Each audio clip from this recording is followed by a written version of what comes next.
Vamos falar de ciência? Substância é o espécime bruto da matéria. A mistura é o conjunto de mais de uma substância. Existem dois tipos de mistura, as do tipo heterogênea e as do tipo homogênea. As misturas heterogêneas são as misturas desiguais, por exemplo, água e óleo de cozinha.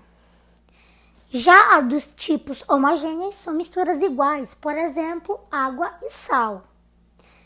Existem dois tipos de fenômenos: fenômenos físicos e fenômenos químicos. Os fenômenos físicos são os que não têm alteração na sua fórmula química. Já os químicos têm alteração na sua fórmula química. Por exemplo, a fotossíntese das plantas. Tipos de separação de misturas. A decatação é um processo de separação de líquidos imiscíveis ou sólidos em suspensão por ação da gravidade. A sedimentação é um processo de separação em que a mistura de dois líquidos ou de um sólido suspenso num líquido é deixada em repouso ou adicionada continuamente em uma unidade de sedimentação em contínuo. A filtração simples é um método experimental de separação de misturas heterogêneas, constituídas de uma fase sólida e uma fase fluida, em geral um líquido.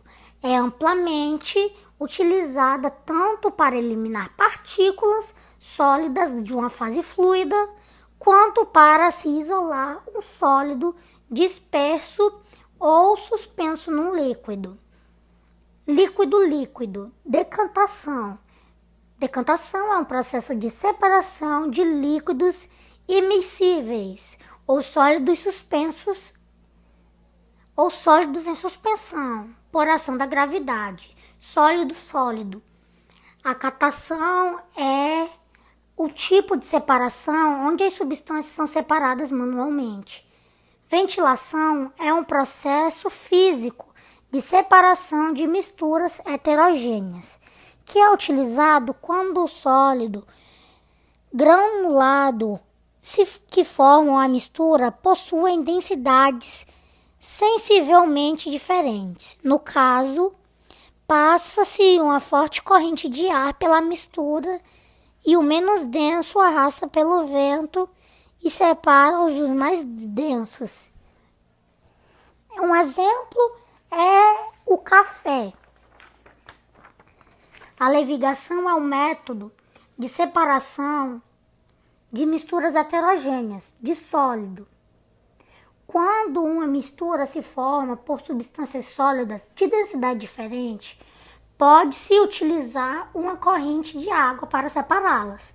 É o caso do ouro nos garimpos. Peneiração separa os sólidos maiores dos sólidos menores, ou ainda os sólidos em suspensão em líquidos. No caso, os pedreiros usam esta mesma técnica para separar a areia, quando vão preparar o cimento.